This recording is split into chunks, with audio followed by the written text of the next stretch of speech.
Um, so it's pretty neat. Pretty neat. Pretty neat. And happy Sabbath, everyone. Welcome to the Word Redeux number 141. Howdy, Landon. Howdy, nameless. On a horse with no name, too. Yeah. That way everybody can get me and the horse I rode in on. Okay. So today we are continuing on in the book of 2 Samuel with 2 Samuel 15 and 2 Samuel 16. If you have not yet done so and you want to come out of Babylon, go to the c2kreport.com and learn how. And that don't forget to like, share, subscribe, and ring that bing bong bell. You'll get a notification an hour early. Okay, nobody apparently appreciates that one. If you want to listen to the Bible, you got BibleStudyTools.com/audio-Bible/. If you want to use a ton of resources, go to BibleHub.com.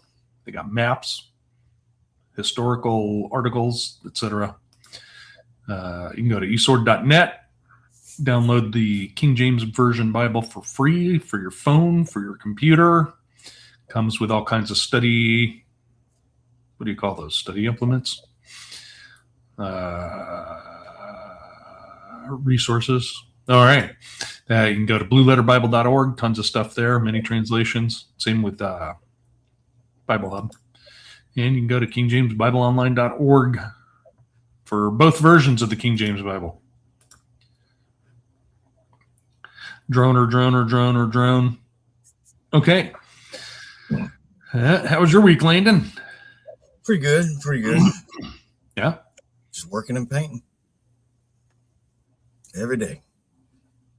I keep getting I listed my painting in the dark on Google, and so I keep getting telemarketers telling me that they have leads for painting houses and apartments, and I'm like, you clearly did not even look at what I do. Yeah.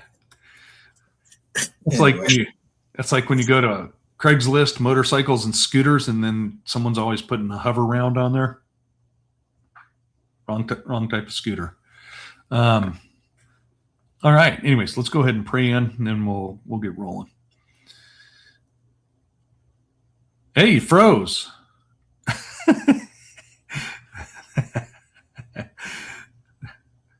It's a great expression to freeze on too. You were froze for a minute there. Hey, okay, awesome. Okay, pray in. Heavenly Father, thank you very much for giving us this time to come together for fellowship and edification and going through this historical letter that you've left us. We ask you to give us your spirit of knowledge, wisdom, discernment, so that we can, get the message you need us to get, see where it applies to areas in our lives or other parts of scriptures. We're very grateful for that. We thank you for the healing and recovery you're doing for those that have gone through surgery recently and that have been injured or wounded as well. And we would also ask for you to recover those that are having a problem with whatever the illnesses are going around, some stomach, some respiratory. We would ask you to take care of that. We thank you for that, and let us be a blessing to you wherever we go, and be a benefit to your kingdom. Thank you. In Jesus Yeshua's name, amen. Okay. All right. Am I frozen again? Let's see here. Gotta go that. Gotta click this. Man, I hope Landon makes it back okay. What's going on here? Okay, I hope Landon makes it back okay, because he's reading first. There he is. Yeah, is that just on my end? No, you're freezing everywhere. I got a new router, and it's gonna. I'm just worried it's gonna mess up mid-read, but Here I go. Okay. Yeah.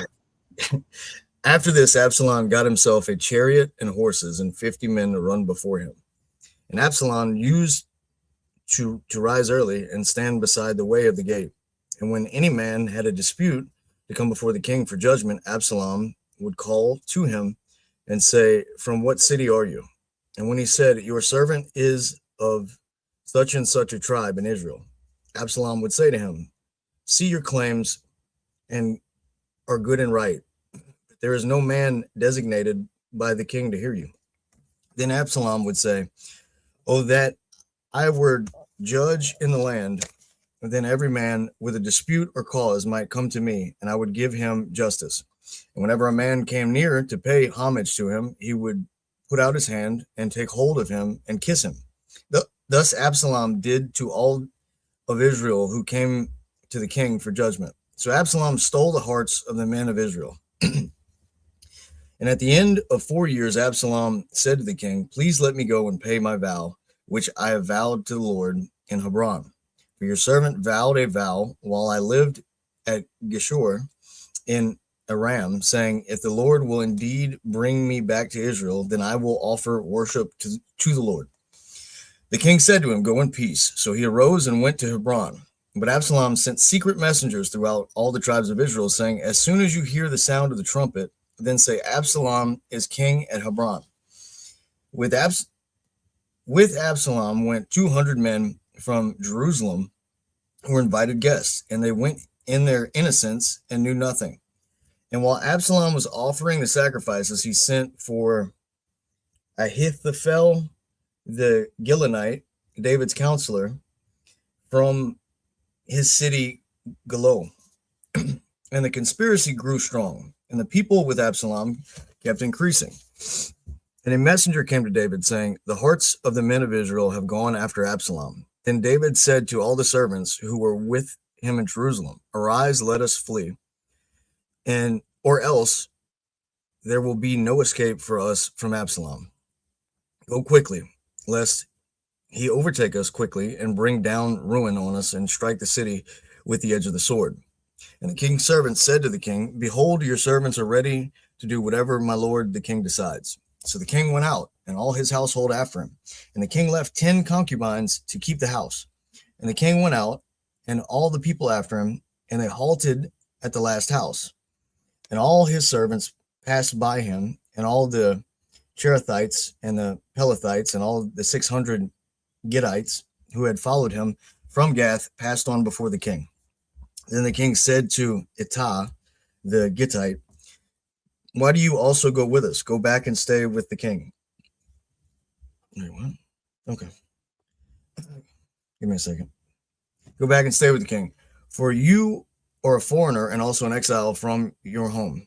You came only yesterday, and shall I today make you wander about with us, since I go, I know not where. Go back, take your brothers with you, and may the Lord show steadfast love and faithfulness to you." But Ittai answered the king, "As the Lord lives, and as my lord the king lives, wherever my lord the king shall be, whether for death or for life, there also will your servant be." And David said to Ittai, "Go then, pass on." So Ittai the Gittite passed on with all the men and all the little ones who were with him. And all the land wept aloud as all the people passed by. And the king crossed the brook Kidron, and all the people passed on towards the wilderness. And Abiathar came up, and behold, Zadok came also with all the Levites bearing the ark of the covenant of God. And they set down the ark of God until the people had passed out of the city. Then the king said to Zadok, "Carry the ark of God back into the city. If I find favor in the eyes of the Lord, he will bring me back and let me see both it and his dwelling place. But if he says, I have no pleasure in you, behold, here I am. Let him do to me what seems good to him." The king also said to Zadok the priest, "Are you not a seer? Go back to the city in peace with your 2 sons, Ahimaaz your son, and Jonathan the son of Abiathar. See, I will wait at the fords of the wilderness until word comes from you to inform me." So Dazak and Abiathar carried the ark of God back to Jerusalem, and they remained there. But David went up to the ascent of the Mount of Olives, weeping as he went, barefoot and with his head covered. And all the people who were with him covered their heads, and they went up, weeping as they went.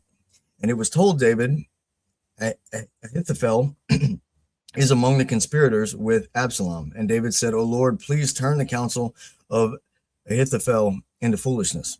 While David was coming to the summit where God was worshipped, behold, Hushai the Archite came to meet him with his coat torn and dirt on his head. David said to him, if you go on with me, you will be a burden to me. But if you return to the city and say to Absalom, I will be your servant, O king, as I have been your father's servant in time past. So now I will be your servant. Then you will defeat for me the counsel of Ahithophel. Are you not Zadok and Abiathar, the priest with you there? So whatever you hear from the king's house, tell it to Zadok and Abiathar the priest. Behold, their two sons are with them there, Ahimaaz, Zadok's son, and Jonathan, Abiathar's son. And by them you shall send to me everything you hear. So Hushai, David's friend, came into the city just as Absalom was entering Jerusalem. 2 Samuel 16. And when David was a little past the top of the hill, behold, Ziba, the servant of Mephibosheth, met him with a couple of asses saddled, and upon them 200 loaves of bread, and 100 bunches of raisins, and 100 of summer fruits, and a bottle of wine. And the king said unto Ziba, What meanest thou by these? And Ziba said, The asses be for the king's household to ride on, and the bread and summer fruit for the young men to eat, and the wine that such as be faint in the wilderness may drink. And the king said, And where is thy master's son? And Ziba said unto the king, Behold, he abideth at Jerusalem. For he said, Today shall the house of Israel restore me the kingdom of my father. And then said the king to Ziba, Behold, thine are all that pertained unto Mephibosheth. And Ziba said, I humbly beseech thee that I may find grace in thy sight, O Lord my king. And when King David came to Bahurim, behold, thence came out a man of the family of the house of Saul, whose name was Shimei, the son of Gera. He came forth and cursed still as he came. And he cast stones at David and at all the servants of King David, and all the people and all the mighty men were on his right hand and on his left. And thus said Shimei when he cursed, Come out, thou bloody man, and thou man of Belial. The Lord hath returned upon thee all the blood of the house of Saul, in whose stead thou hast reigned. And the Lord hath delivered the kingdom into the hand of Absalom thy son. And behold, thou art taken in thy mischief, because thou art a bloody man. Then said Abishai, the son of Zeruiah, the king, unto the king, Why should this dead dog curse my lord the king? Let me go over, I pray thee, and take off his head. And the king said, What have I to do with you, ye sons of Zeruiah?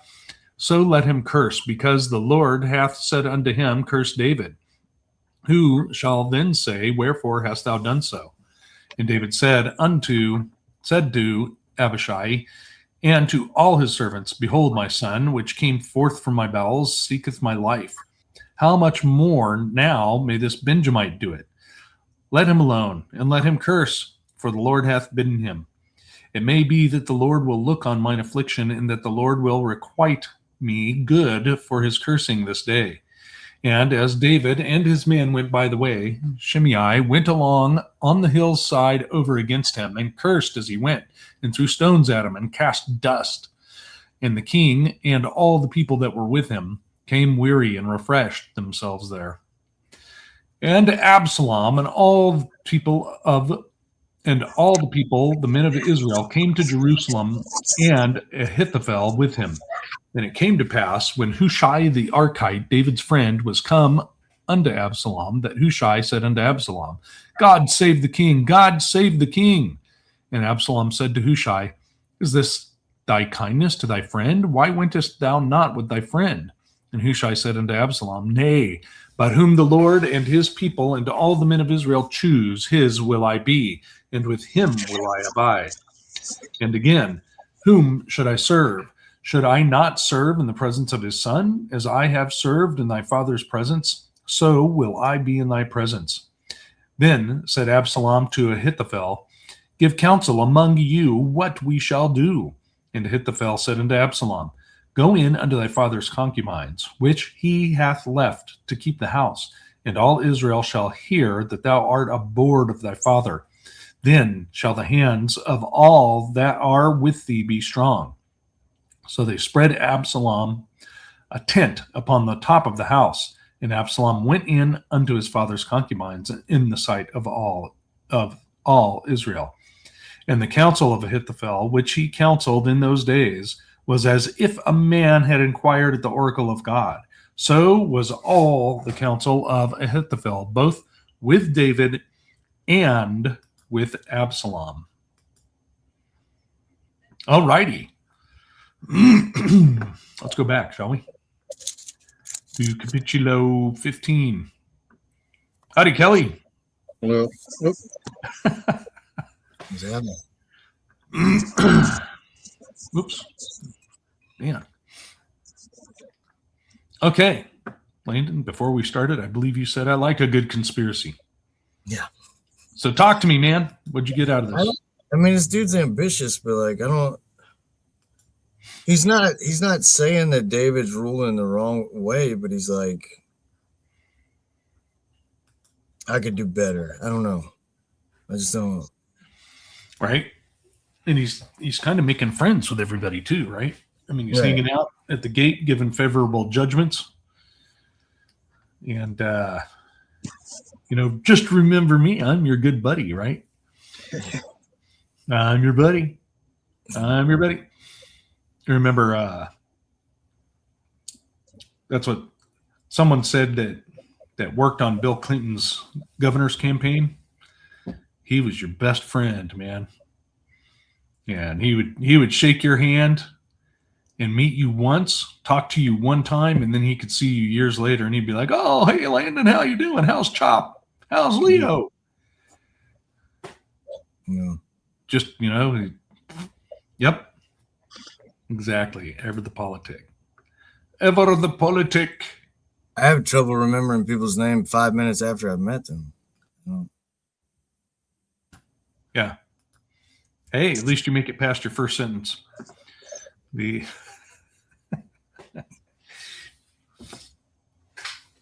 So yeah, man, this dude's ambitious. And here, it doesn't really give us much of a reason as to why he is making this power move.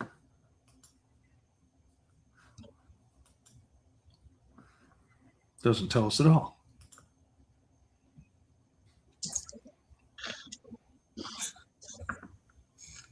Just kissing a bunch of dudes at the gate. Right?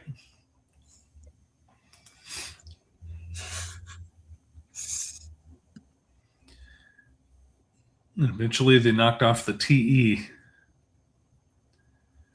Okay, so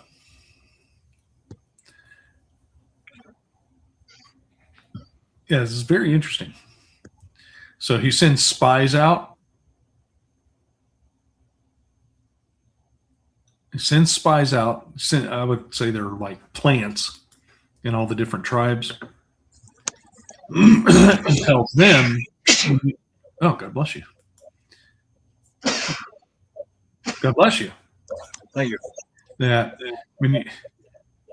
when telling them, when you hear the sound of the trumpet, then you all are going to start, cheering, Absalom reigneth in Hebron.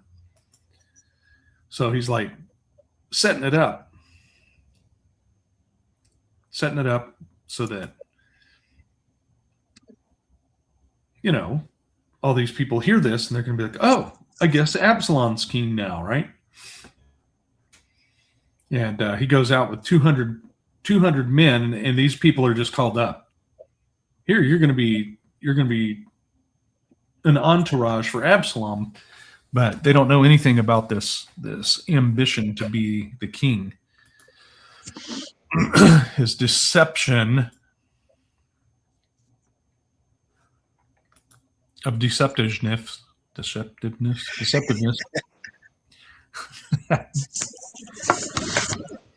Okay. Sounds like a political convention today. Kinda. You think they were all wearing like straw hats and had banners? Right? Like you got all the people, they're wearing their hats and holding up their banners for their little flags for Minnesota and stuff. Texas, Oklahoma. They're all holding up, Levi, Judah, Naphtali. Just got to fill up one section of the stadium and get a wide angle lens. Playing that. This is true. This is true. Well, that's what those 200 men are that are following. Right. That's what I'm saying. Right. Yep. Wow, he's got 200 men with him. Yeah. Okay. What else did you get out of this first one? I think it's interesting he takes all of his house except for 10 concubines. What was this deal with the With the what?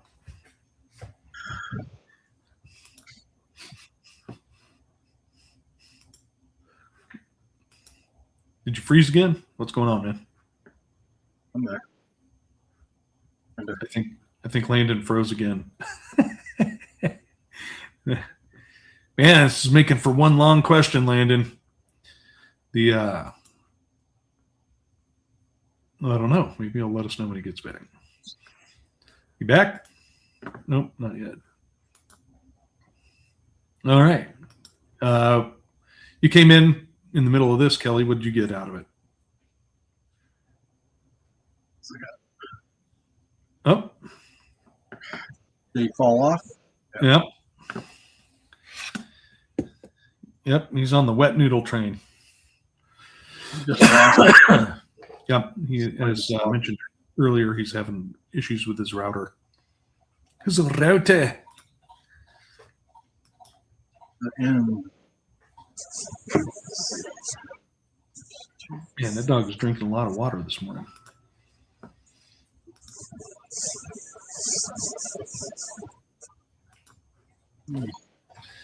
So, anyways, David trucks out and he decides, okay, I'm going to leave because I don't know what's going on. But he leaves these 10 concubines and who else? He left that, where's that guy's name? He left someone else there. Itai, is that right? yep, that's it. Yeah. No, he's going with David too. Somebody was left behind though.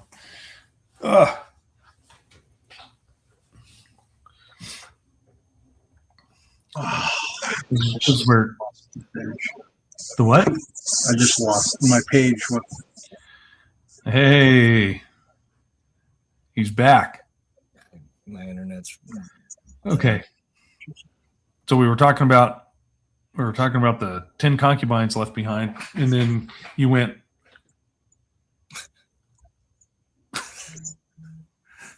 So what was it you were?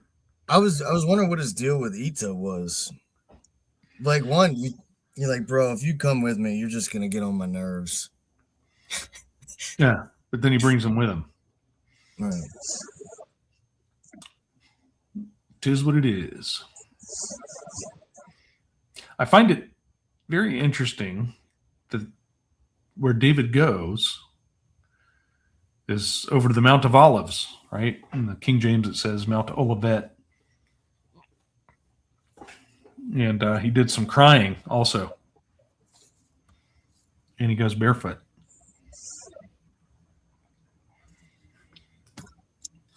Yeah. Kind of interesting there. That Isn't that where the Garden of Gethsemane was too? Or no? I'm not sure. That There's so much missing context in both of these chapters, though. It's like, I don't. What was he crying for? Is it because it pains him to have to go through with this? Is he nervous that he's about to lose power? I don't know. oh, I think he's upset. Well, because remember back either the last reading or the reading before, he was told by the prophet that his house would be at war with each other, right? Yeah. So yeah, that's what he's getting here. Yeah, I would agree with that. And that's one thing that's kind of frustrating about Samuel with Kings and Chronicles is each one has a little bit more of the story Mhm. that the others don't.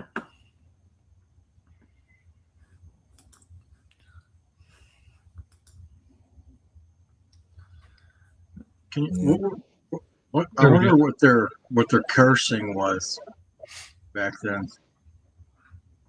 You know what I'm saying? Like what would they consider cursing? I mean, today it's pretty vulgar, but back then, I mean, kind of wondering. It's probably same type of stuff. Just I would, everybody's all Victorian and uptight these days. cursing and casting stones. Yeah. Isn't that the same thing, though? I He's mean, all, oh no. Casting stones. I mean, he's throwing rocks, man. well, So that's where it was chapter 12, verses 10 and 12, 10 through 12. That Lynn found 12, 10 through 12. Now, therefore, the sword shall never depart from your house, because you have despised me and have taken the wife of Uriah the Hittite to be that wife. Thus saith the Lord, behold, I will raise up evil against you out of your own house, and I will take thy wives before thine eyes and give them unto thy neighbor, and he shall lie with thy wives in the sight of this Sun son. For thou didst it secretly, but I will do this thing before all of Israel. Ouch. And that's kind of what we get to. Sort of in the next chapter, because Absalom comes to Jerusalem. Excuse me. Absalom comes to Jerusalem, and he's like,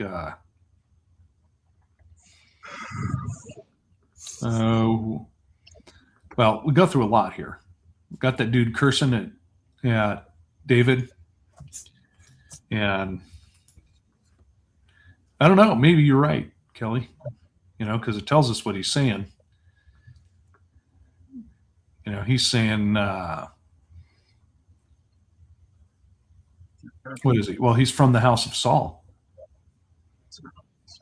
right? Who's the king that David replaced. And so he's still butthurt about that.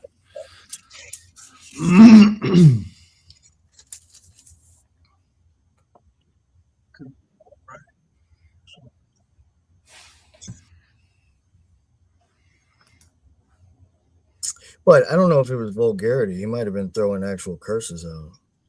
I was thinking about that too.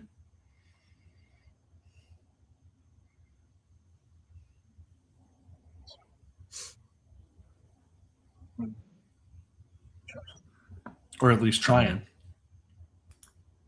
Right.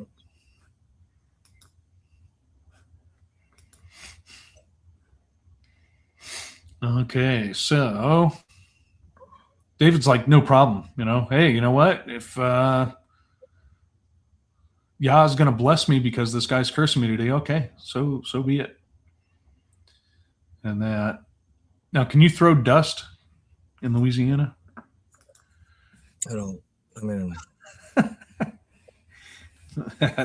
Kelly, did you throw dust as a kid in Arizona? Yeah. That nice powdery dirt and go fling and totally crop dust. We can, but only in like August.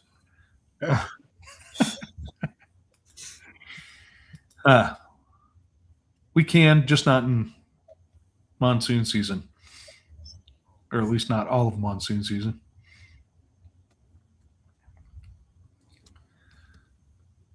Okay, Hushai, that's the dude that's still in the David's house. He stayed there with the concubines, and he gives them the song and dance. Oh no, I'm serving whoever's leading Israel.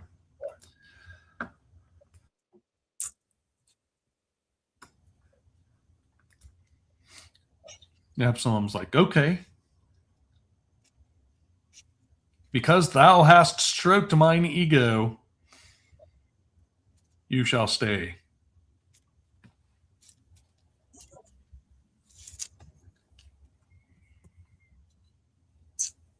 Yeah, no. Okay, so what else you getting out of this? Just wondering, other than wondering why so little. This is very vague. Yeah. Or maybe I'm just not comprehending. So, you need to get yourself a good King James Bible. It's inerrant. I've got one. Yeah.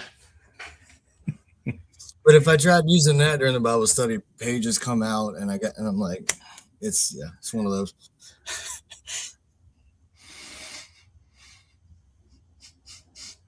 Excuse me. So this dude puts a tent on top of David's house, and then Absalom goes into his father's concubines, which is what that was that Lynn looked up for us back in chapter 12. So your son, man, goes in there unto your women. Not cool, dude. Not cool. Yeah. An interesting thing, the word concubines is Hebrew 6370. This one's actually concubine. That most often when they do that, when you see the word concubine, it's just woman. And then if you look at the word wife, it's still woman. In Hebrew.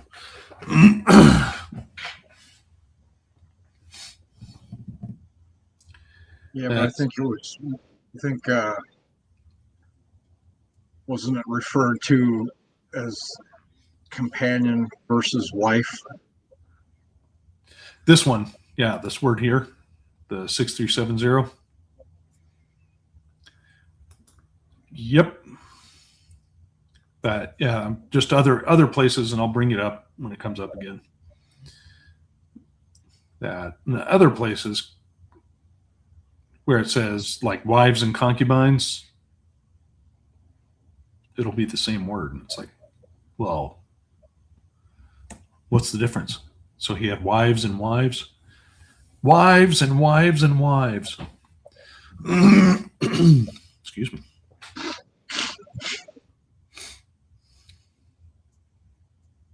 We'll get into that with Solomon, I'm sure.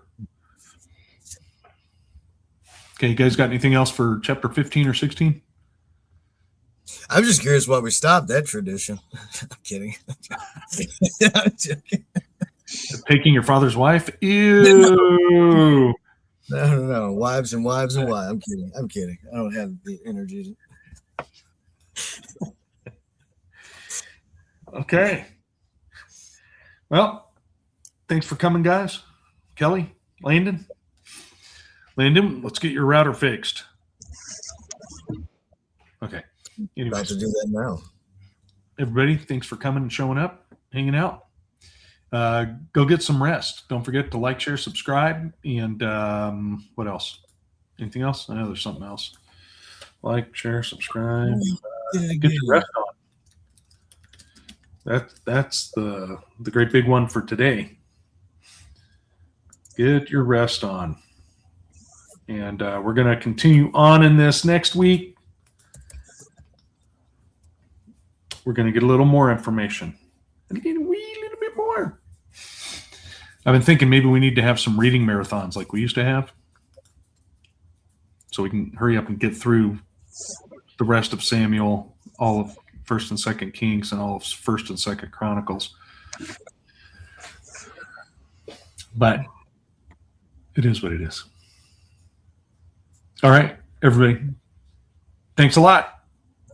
Have fun. We'll talk to you soon. We're going to cut this off right here, right now. And